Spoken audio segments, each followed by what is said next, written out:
Financial literacy. Yeah, That's pretty cool. let's try again. I'm Matt Hill with the executive director of Dream Big Music, where we teach private instruction on musical education through instrumental music, grades 4 through 12, financial literacy, and entrepreneurship. And if you want to learn more about Dream Big Music, you can go to dreambigmusic.org. And I'm here with Lucky Chops members, Josh and Dario. And we'd like to learn a little bit more about Lucky Chops and how it got started. Hello, Matt. How's it Hello, going? hello. Thanks for having us. Thank you. Um, we started our group almost 15 years ago now, while we were students at LaGuardia Performing Arts High School in New York City. And we were looking for basically just a way to have fun playing music together. We're all friends. And we were kind of wanting to play music that we weren't doing in school at the time. That fell kind of outside of the boundaries of jazz band, concert band, orchestra ensembles that we were playing in. So we started, our first performance was at the Filipino Day Parade. And our tuba player, Raphael, had kind of assembled a bunch of guys and girls, I think, together to march in that parade and just basically have fun and play party music. So that's how it started. And then we continued to play in parades and then on the streets, in the parks of New York City, just for fun, trying out other styles of music and coming up with our own sound eventually. Then eventually playing in the subways of New York City, and then eventually playing all around the world, full-time touring as we do now. Excellent. What type of formal training do you guys have? Do you have you both went to college, maybe? So actually, a lot of people in the band historically, we've had lots of different members, and people have come from very different backgrounds, which I think has contributed a lot to, the unique sound that we've developed over the years. I actually didn't go to college for music, but I was studying social science related to music. So, and still playing with Lucky Chops and doing a minor in jazz studies. Um, but yeah, our high school is really where we had our foundation in music education as a group. We were in, as Josh mentioned, we were in all the different ensembles in the school, and our teacher, Kevin Blanc, was super supportive of us, starting this band. He was from New Orleans and was really excited about us, getting a sousaphone and starting to play some of those songs. Um, and yeah, but Josh can talk about his experience actually going to conservatory for music. Yeah, I think that's really cool. You said it well, that all of our various backgrounds were strengths. So we didn't all have the same training, and that's a good thing. And we love that kind of diversity. So I went to jazz college at the Manhattan School of Music, along with our trumpet player, Josh Gowell, and our baritone sax player at the time, Leo. So we were all in college together. And that was a good experience. And yeah, they would all have different things to say about it, but I was grateful to do that and to focus on jazz at that time. Fantastic. What age did you guys start playing music, and when you were first starting out there, how often did you practice? All the time. All the time. No, just kidding. I hated practicing when I was little, actually. Even though like when I think back on it, I have such fond memories. I started on piano when I was 5, and my grandmother, she lived with us in our house. So she would sit next to me, and, because she played some piano, so she would make sure that I was practicing and playing the passages correctly. And but as a kid, you're like, I don't want to do that because someone is telling me I have to do it, so I don't want to. I want to watch TV, or these days I guess it would be other forms of screen time. But as so many people said to me, like, you're going to be grateful that your parents are making you do this. so, so I will be that generation now, saying to younger generations to keep practicing, because you will be very grateful that older people told you to do it and that you stuck with it. But yeah, I would say, I didn't not practice at all. I practiced enough to be good enough to get into, you know, middle school for music on clarinet, and then into high school on clarinet. So like, yes, it's very important to practice. Um, and without the encouragement of all the grown-ups, I don't think I would have taken it seriously enough. So yeah, there's a message for Gen Z out there.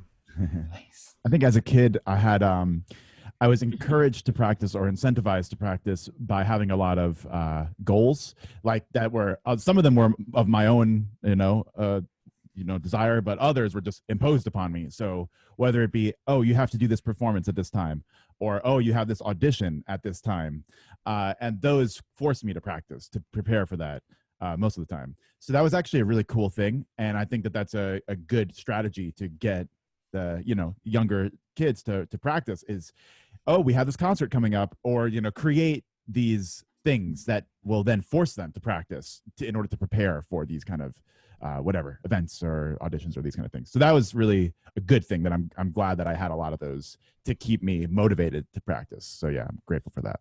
Oh Yeah, I yeah. think that's such a good point. When I was in third grade, we did a play that was when I got into jazz and really just like found a love for music. It was called We Has Jazz, and I was playing Fats Waller in the play, Nice.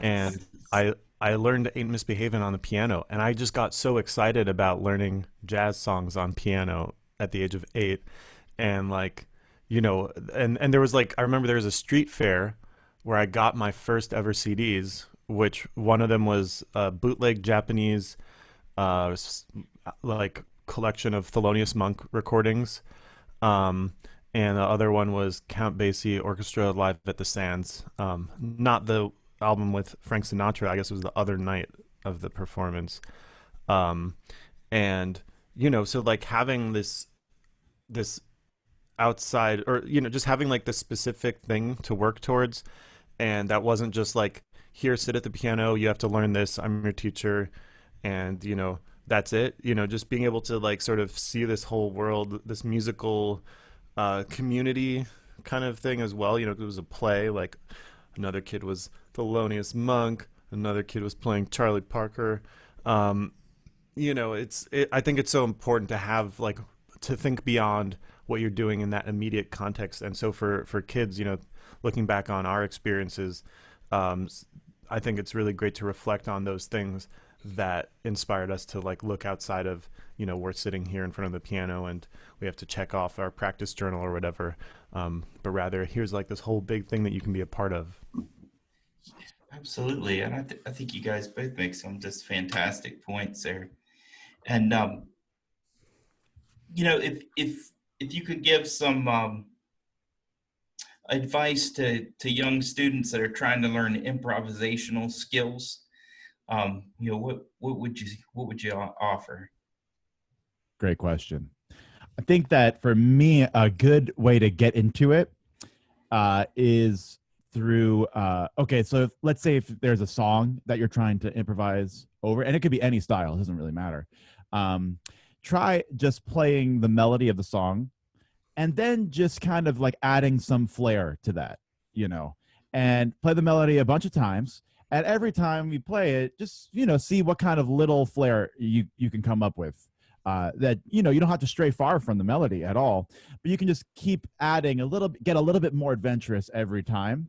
Yeah. And to me, that's a really accessible way to get into improv, because you have this like foundation that you can use, so it's not like you're just thrust into the deep end, which could cause people to freeze up, right? Right. So I like doing that. And then another different kind of thing is to do. I'm a big fan of the one note solos and getting people to think. So that approach is melodic, but approach would be rhythmic and phrasing based. So just taking a solo on one note where you have to then rely on rhythm to create the excitement and the intrigue. So I like those two approaches to get into improv. Absolutely. Yeah, I think that's super cool. I also think like having a couple of different approaches in my own teaching has been very effective. Like, getting this one side of things, which is like a restricted, limited kind of, getting some foundation together, um, and then on the other side, like totally unbounded, like exploration. um, and sometimes the limitations are taught in a way that can feel restrictive to the unbounded, free expression of your deep self. But I think if we can think of ways to sort of teach them in conjunction with each other, that can be very exciting and very stimulating. So, I think some great limitation exercises are just to like have, either like one note or a group of notes, and, just see what you can get out of that and limit yourself. So, make sure that you pause and take breaths. And I think a really effective exercise that I still do, because I need, we all need to learn how to pause and leave space, is play something and then don't play for the same amount of time for what you just played, and listen to that idea just kind of sit in the air, Yeah. and then play another idea. And this can be like in the context of a song, so there's like a tempo going, or it can just be totally out of time, or rubato, like just a simple like ba ba ba da do da da da da da, or something like that. So um, I love doing that with students, and I feel like it always really helps people sort of start to get a sense of like, I can make some music with whatever it is that I know. You know, like if I just know one note, I can make a full song with that if I just think about the phrasing, right? But then I learn two notes, and then I can make something that has twice as much information there, and then I learn a third. So it helps me actually to like really get deeper into the the roots, like the foundations of what we're doing when we improvise, to like work with students in that way. Absolutely. Those are such great advice for young students. And on the flip side of that, although you guys do like modern jazz and popular music, but do you have education in classical music? And if so, how has that helped to improve your art? Yeah. I had classical training. I had a classical teacher, and then I was fortunate enough to play in orchestras in high school. And that was really powerful for me, mainly because it showed me kind of this, well, A, discipline, which was very valuable, but B, also, or I guess three things. B, appreciation for beauty of sound, like of my brass instrument, and like achieving this beautiful sound, or like, I'm really trying to focus on that, just the timbre and the quality. So that was really helpful. And then C, it taught me to actually listen more in the context of a large ensemble. So, I love playing in big bands always, but big bands is 40, 15 people, and orchestra is upwards of 50 plus, so that's just that many more things going on to listen to. And so it really helped my listening skills to focus on trying to identify everything that's happening at the same time. Was an amazing gift that I'm grateful to have like gotten. So in those senses, it was very good. And also for me, just like, I'm a big believer of, the more you listen to music, different kinds of music, the better. The more you can then create, get deeper into your own stuff, Yeah, and create your own absolutely. voice. So I was grateful to have that experience of listening to this old classical music, and see the gems that has to offer. Personally, I mean, Dara, you had classical experience as well?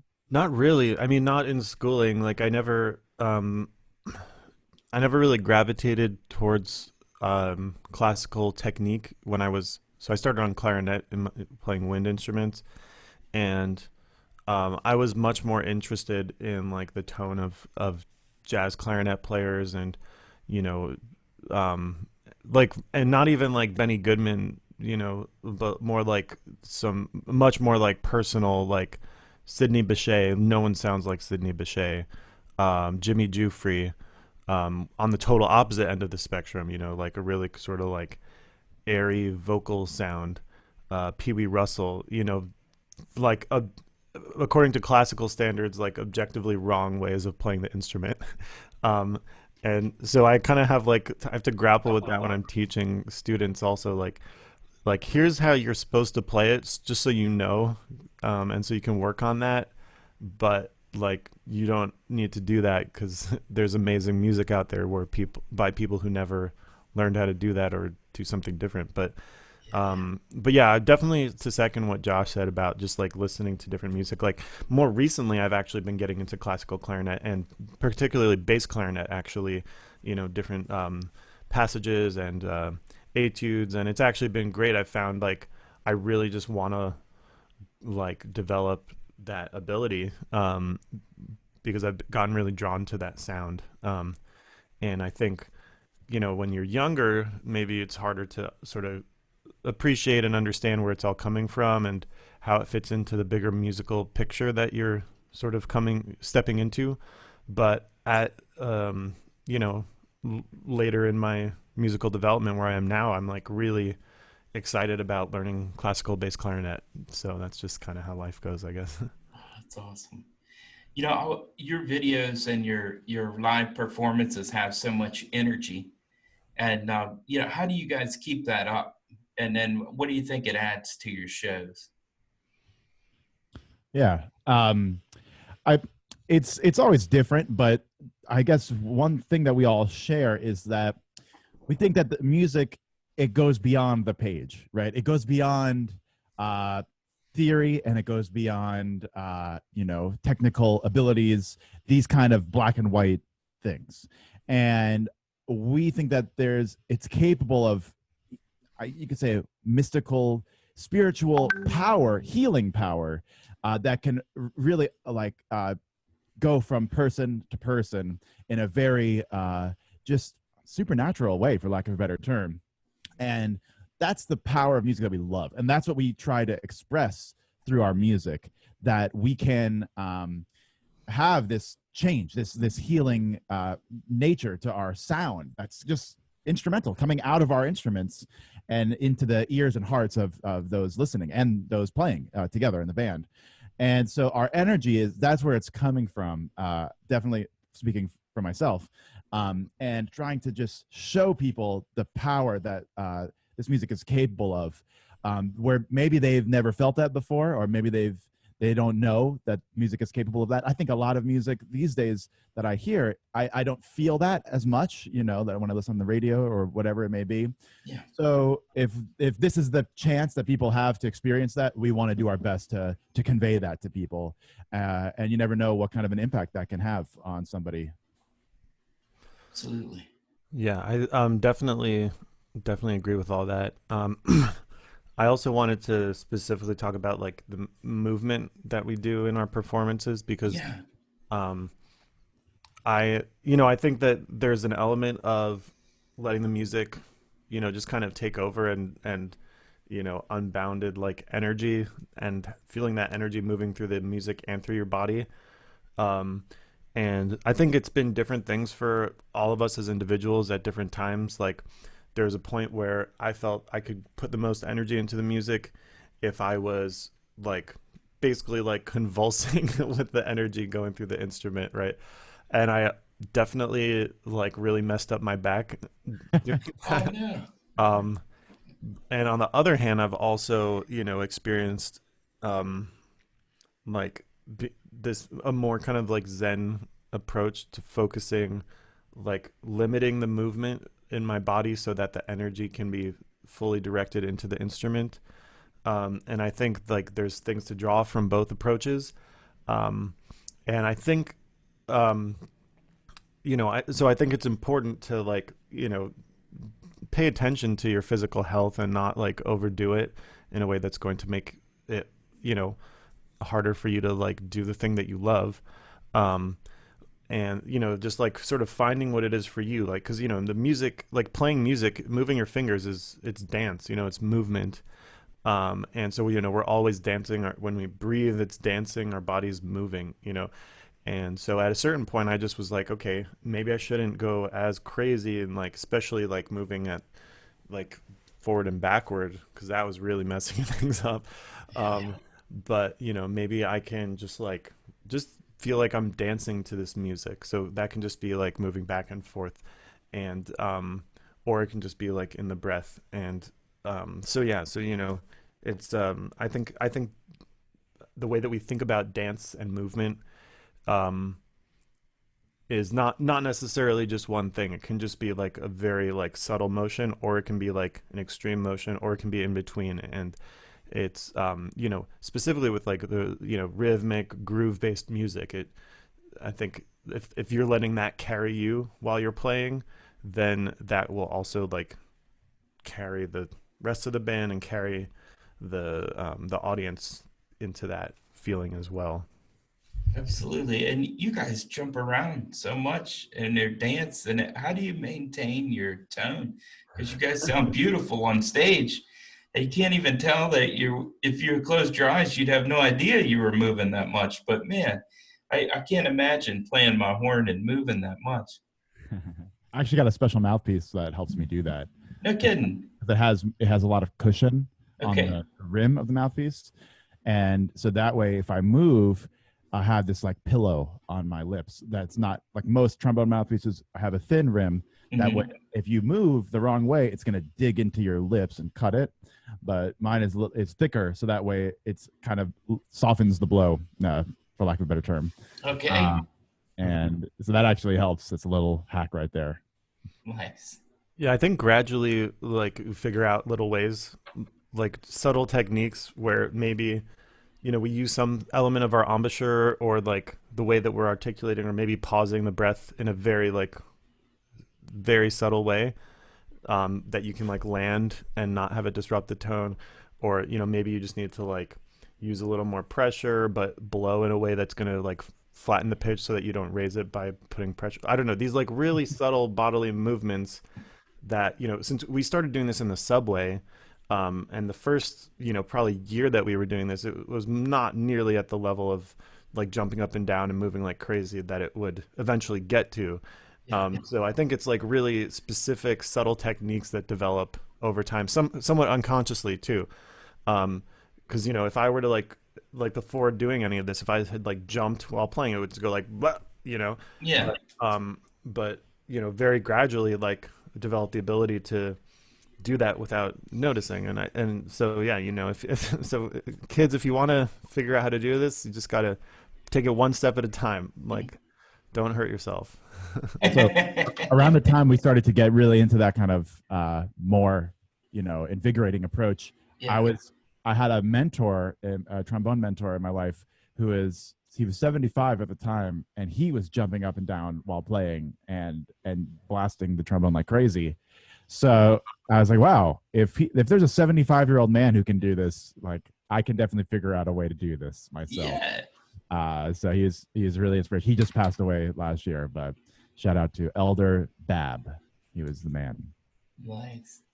Yeah.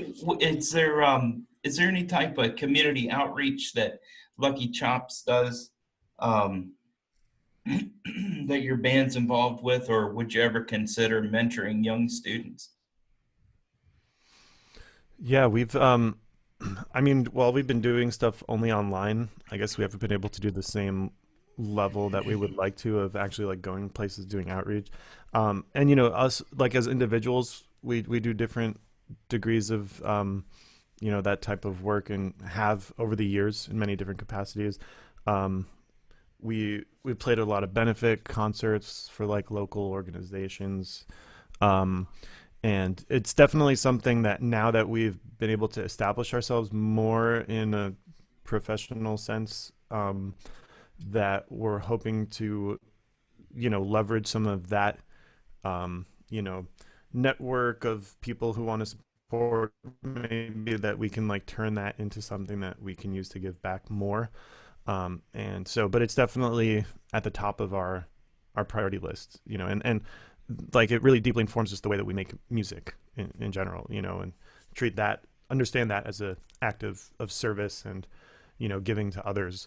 And once we can better figure out how to support ourselves while doing that, then it's definitely something that we are absolutely working towards.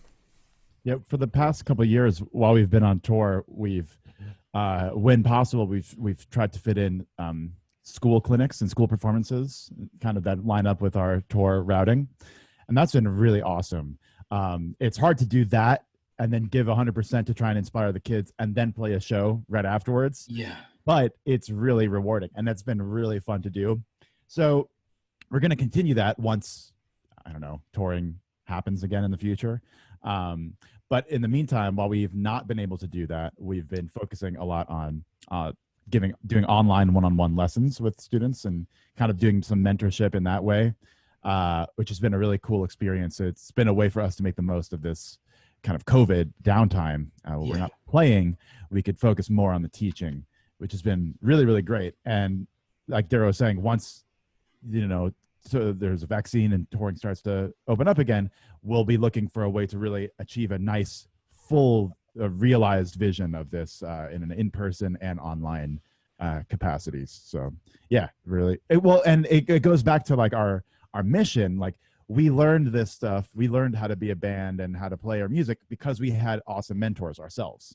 And I always think about like music is such a deep thing because it's really it's like an oral tradition in a lot of ways. Like you learn a lot of times from a mentor who passes down the knowledge to you, and then it's our job to then continue this tradition of like passing on our information that we've accumulated and amassed to the next generation. And so we feel really strongly about that, especially in times like now where a lot of music education programs are being defunded or cut from schools. We can use our platform to hopefully reinvigorate and inspire the upcoming generations to come through our videos and also through our in-person mentoring and teaching. Oh, fantastic. As you guys get back to touring, and hopefully it happens soon, do you have any plans to come towards the Pittsburgh area? Yeah, we actually had a Pittsburgh show booked. I don't know. I can check right now and see if it got rescheduled. It was supposed to be like in a couple of weeks. Okay. But that didn't happen, or it's not going to happen. But I forget if that's been officially rescheduled to May or June yet. But if it hasn't, it will be soon. So stay tuned. We Excellent. love playing in Pittsburgh. Pittsburgh is like one of our favorite cities, or one of my favorite cities to play in. We always play at the Rex Theater over there, which is really fun. Nice. We'll look forward to it and definitely come out and see it. But hey, how did you guys choose your band members for Lucky Chops? It's a great question. Yeah, kind of. Well, at the beginning, it was just all of our group of friends in high school. Whoever wanted to. Yeah, and then I guess like a more core group formed out of that, especially when we graduated and went to college and we're starting to do gigs in the city and stuff like that. And some people went out of state, and including Dan Rakowski. Shout out to Dan Rakowski, inventor of the name Lucky Chops. But yeah, so more recently, it's been a lot more, since we've been taking this as like something serious and professional over the past like 5 to 7 years now. It's been, we've had to like really focus, be a lot more intentional about like, who's going to be like the permanent members in the band, so thinking about, just how people connect with each other, musically and interpersonally, what type of, like how they understand their role within the larger context. That's something that's pretty unique in how we approach our collective sound. Since we're like all wind instruments and drums, we need to like have a certain type of understanding of like if you're going to be playing the bass part, what does that sound like? What does that what does that mean in this context? So yeah, so I think that's a lot of it.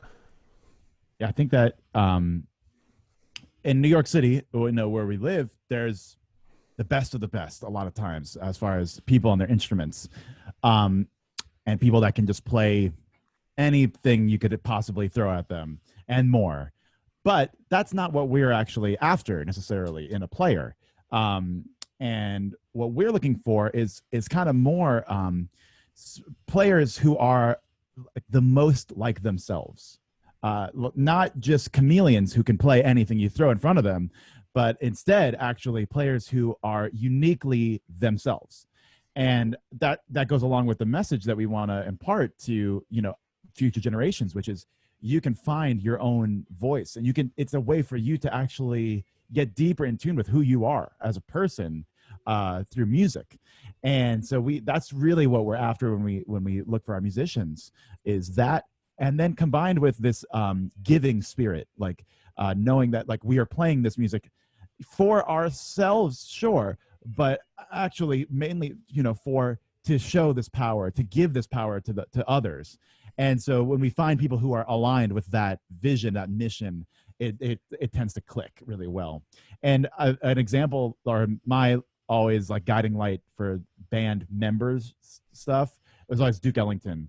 And I feel like he was the master of him and Miles Davis were the master of like finding people that were like so unique to themselves, like uniquely themselves, that on paper maybe it wouldn't even make sense to have all these people together, but it did. And it wasn't because they were all the same, it was because they were all different actually, as musicians, and that made this wonderful musical tapestry.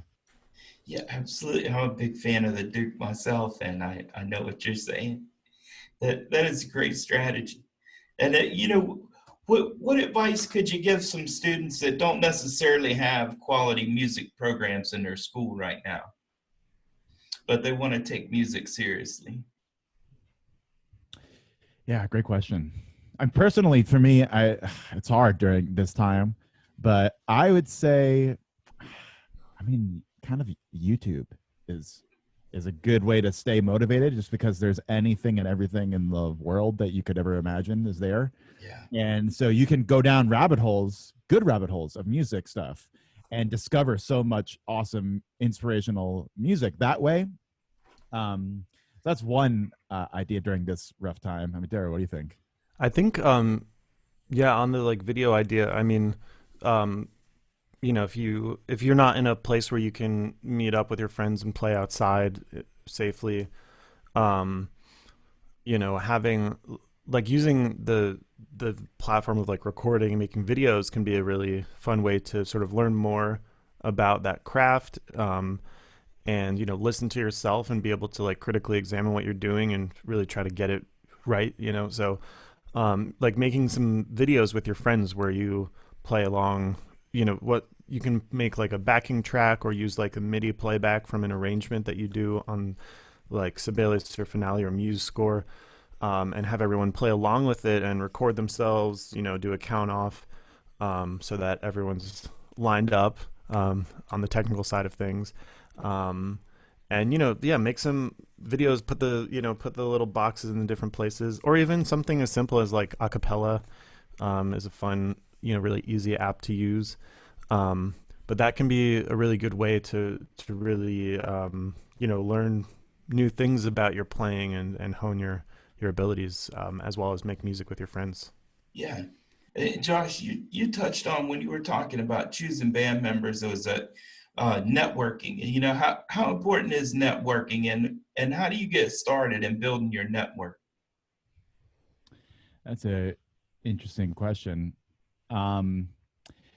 In the music world, it's tough. I think that my number one piece of advice for networking, whether like the importance of it, I guess it's important, but to me, it's more about the approach of how you do that. And to me, it's like try and be a genuine, kind person. And that is to me a good way of like attracting that type of like-minded person, and being like having a good kind of community based on like that kind of good stuff. Because a lot of times, unfortunately, in the music world, at least in New York City, doesn't have that kind. It's very competitive. So that type of kindness is not so apparent from what I've seen. Not always, but sometimes, because due to the grueling nature of being a freelance musician in New York City, it's incredibly difficult, and so it's hard to have that kindness, understandably, in that kind of difficult lifestyle. But I think that's a really good way to approach networking. Try and look at like, how can I help others, or these kind of altruistic types of approaches. I think is a good way to go about it. And then be open. just be open to others, hearing others' experiences, and spending time with them. But yeah, networking is tough. I don't think we haven't been the best at it, unfortunately, or at least myself, I would say. But it's a hard thing. And I don't know. What are your thoughts, Daryl?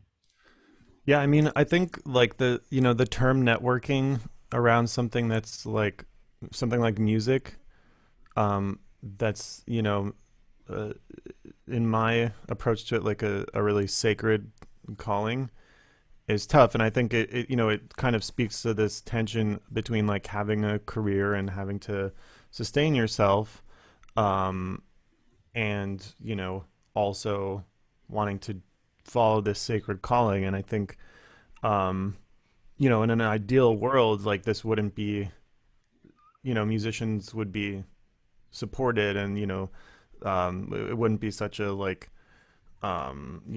cutthroat, like everyone for themselves kind of field. And it's so sad that, this is like a necessity for many people to approach it in this way in order to just, make a living at a much lower standard than like most other fields in the first place. Like, um, so it's challenging, and I think that it's not something that I've figured out like how to sort of, um, keep those two different sides of it in proper balance. I would say that maybe rather than thinking about networking, you could think about, building community, and, you know, like you should go to other people's concerts and support your friends making music. And it has the added bonus of probably helping you network, but what the real intention, the underlying intention, can be much more about like, this is like a collective thing, really. It should not be this individualistic, kind of thing. It's like we all need to support each other. Um, and it's so hard in a place like New York, but, maybe in other places it's actually easier to do that. And like, I hear about like more thriving, kind of relaxed communities of artists and musicians in other places many times. Like Chicago, I think, is a great example of many examples of things coming out there. Pittsburgh, even. um, I think like having like that space, um, to like really just like be intentional about how you show up to support other people. um, and it's like it's not a zero sum game. Like if you're at someone else's concert in New York, that's less time that you can spend building your own career. And not that it should be that way, and not that everyone thinks about it that way, but, yeah, I think, community is what it's all about. And, really like centering that in your, as you As build a far as career and as our you build a life. or my advice to people trying to become like professional musicians, in my experience, as far as just strategies for being able to make it, and to have some sort of success, it's been my experience that networking is actually not that's not the most important thing. If we're just talking about just strictly business stuff, Yeah. but more actually, developing, uh, social media online, presence. That's more important. It just, and again, this is not talking about ethics or anything like that. This is just business stuff. Yeah. That is like the way now to really have a career, and we're an example of that. Where we focused a lot on developing an online presence, and just making sure we had that lined up, so that way when we had some kind of success with some like videos going viral and stuff, we had a place for all these new eyeballs, to go to, and they could find us. We had these social media platforms already created, and we were able to like kind of develop a fan base, through that method. Whereas traditionally, you would have had to have agents and record labels who give you the publicity, and you get fans that way. Now it's definitely, you get the fans yourselves through online methods, and we find that that's kind of replaced a lot of the networking gains that would have, been in days of yore. Yeah. Absolutely. And you know, you guys are such positive people. I can feel the love. And what I've taken away from it, it's not about me, it's about the community. And that's what I think has been a secret to your success as well. And I just wanted to know, like, you know, we really enjoyed your Pizza Day song that came out. And we had a student that wanted to know what the band's favorite pizza topping is. Ooh, controversial topic. Yeah, it is. Great question. Oh man, I w- I think we can't answer as a whole because I think it will cause possibly a falling out among friends. Okay. Definitely don't have a band favorite. That's Okay. Okay. But we have individual favorites. What's yours, Zara? You know, lately I've actually been really enjoying a nice broccoli slice. What? But Like that normal is pizza with definitely broccoli, or like What? white pizza, or like just no, like a regular like cheese pizza with broccoli on it. Something about the texture and flavor has really been enjoyable. When I was younger, I would have said mushroom. Um, but I also do love a good fresh mozz, like nice and crispy. I got to go with sausage. I think it's always been my favorite, and it holds up to this day. A good sausage slice. But Absolutely. I'm curious where you're based, Matt. Do people say like I want a cheese pizza or I want a plain pizza?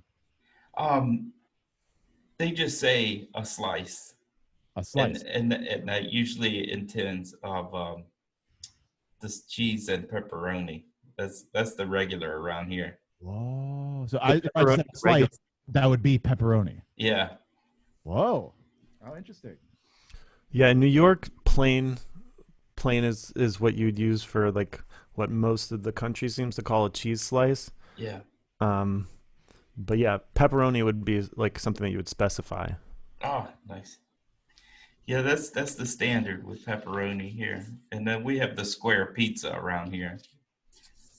Oh, right. Wait, because okay, so when I think of square pizza, I think Detroit. Yeah. Uh, and is that like kind of that's the style over Yeah. there? I like that stuff. It's good. Yeah. I like the New York style myself. Well, The, we're partial. the folder. Yeah. Yeah. But you know what? I wanted to ask you another question here about you talked about playing in the subway, and I was wondering if you could talk about the difference between busking and playing on stage, and how students could get started maybe busking and creating their own events.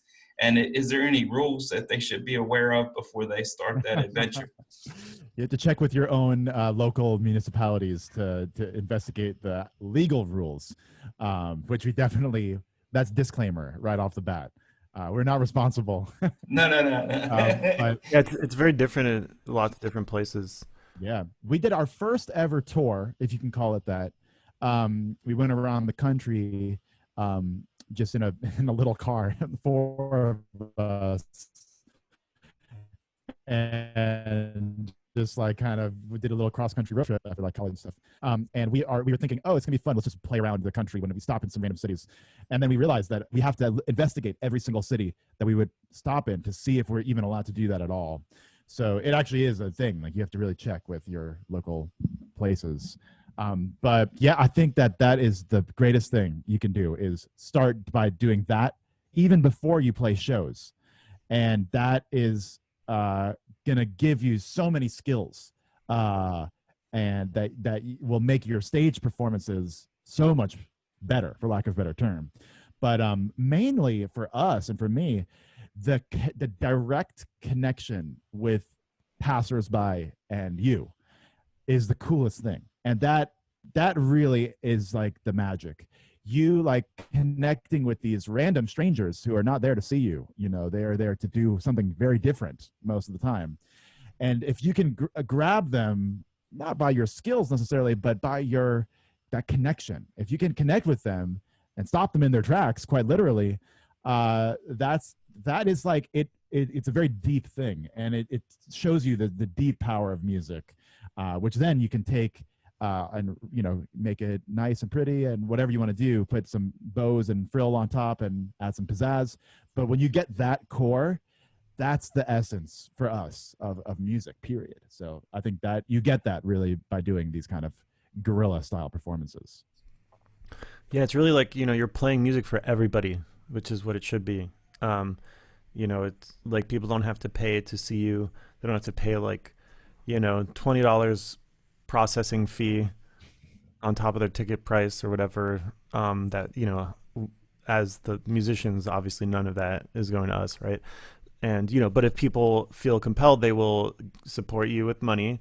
And then it's just like such a like genuine, organic kind of thing, especially when, once you've like developed your craft enough where people are going to like stop and give you money.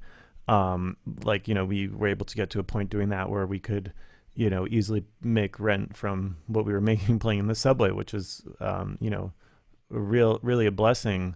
Um, but yeah, it's like such a great way to learn how the music is connecting with people, and like you can approach it in different ways. Sometimes it can be like, certain techniques, will draw people's attention.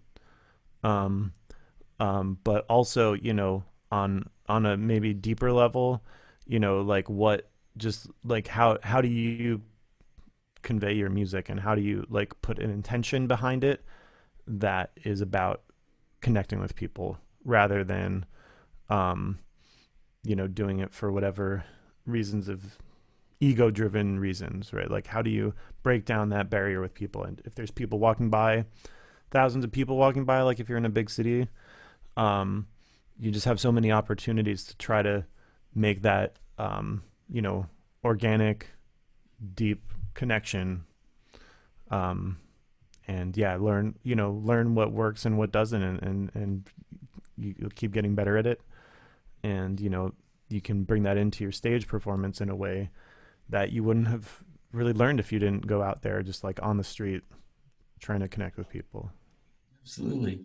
And a lot of our students, they know how to practice their music and stuff like that. But and we work a lot with jazz. And I've noticed that, as jazz musicians, we don't have the best stage presence, but we don't you don't know really how to practice stage presence. Could you give some advice on what it takes to have good stage presence?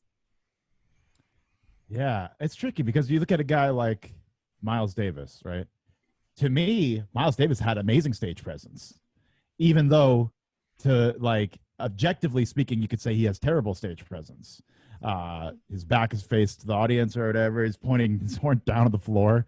But to me, what makes it great is he has presence, like period. You know what I mean? Like he's Yeah. present, like he's there and he's in the moment and he's really giving it his all. And I think that that is actually the key to stage presence. Is like if you're deeply there and you're really invested in what you're doing at that time, then it doesn't matter actually what you're doing. The audience will feel like they'll be captivated by you. You know what I mean? And that's stage presence to me, is like, are you captivating people's attention, for lack of a better phrase? Yeah. And it doesn't have to do with jumping up and down. It just has to do with you being deeply present and focused, giving 100% to that moment, and that energy, whatever that means for you. What do you think, Darrow? Yeah, I like the idea. Like stage presence is just presence, but on a stage. I think that really sums it up. And if like there are different techniques that you can use to develop, to be more present, right? Like taking some deep breaths, bringing yourself into your body in that way, and focusing on just the sensation of the breath brings you deeply into the present moment. Or jumping up and down, like intense physicality is something that also brings you deeply into the moment. I think that's another thing that we haven't talked about yet, is like, we play extremely loudly.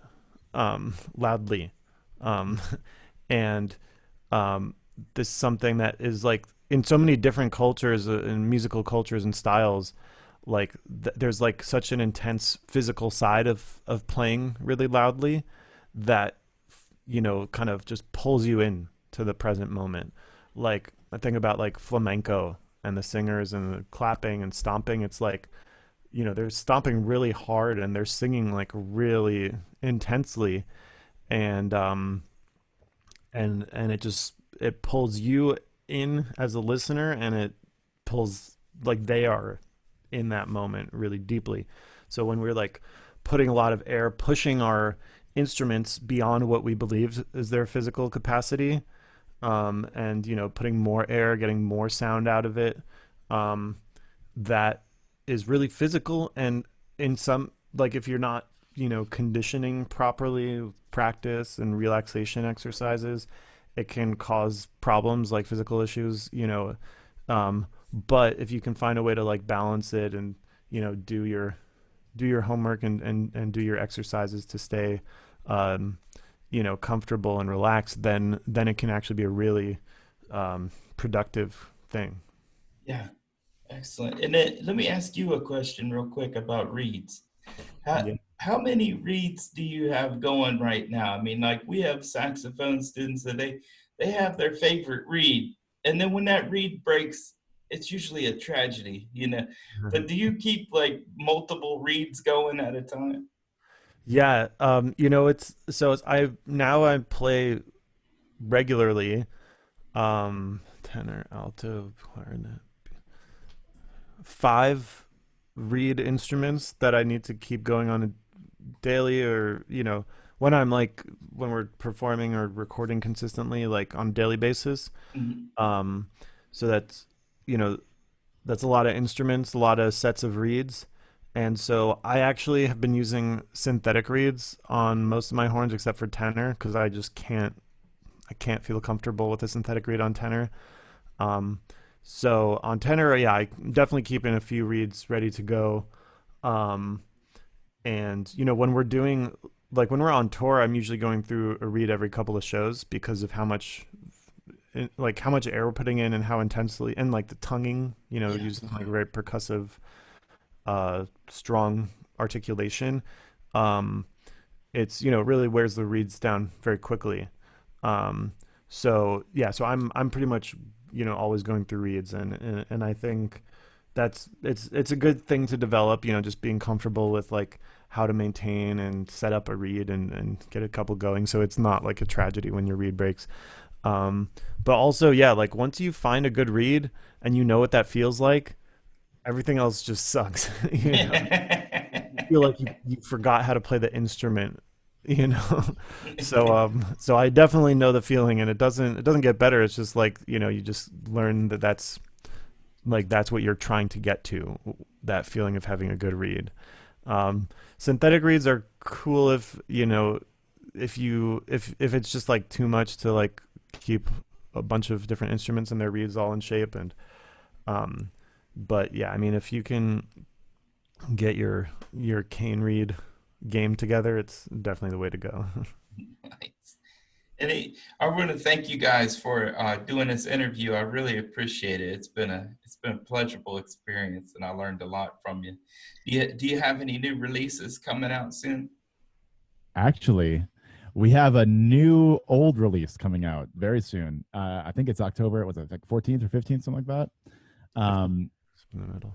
Yeah. So we're actually releasing, kind of for the first time, our first album that we recorded in 2014. Um, we never put it out on Spotify or any of these kind of streaming platforms. So we just been kind of sitting on it for a while. But since we haven't been able to get together and really play during this time, we thought it would be a fun opportunity to kind of re-release some of our stuff from the vault, as it were. So we That's have our awesome. first album is coming out. Our first album is coming out after our following albums. Okay. So we're excited for that. That'll be cool. Stay tuned. It's called 2014. Oh, nice. And then, where's the best place to find that when it comes out? Bandcamp is our preferred place store because it has the most proceeds going to the artist, which is awesome. So we always love to plug Bandcamp. But it'll also be on all streaming platforms, Spotify and the rest and the like. And yeah, it'll be a fun little throwback. All right. Well, thank you again, and I really appreciate your time today. Oh, it's so fun talking with you, Matt. Thank Thanks so you. much for having us. Thank you.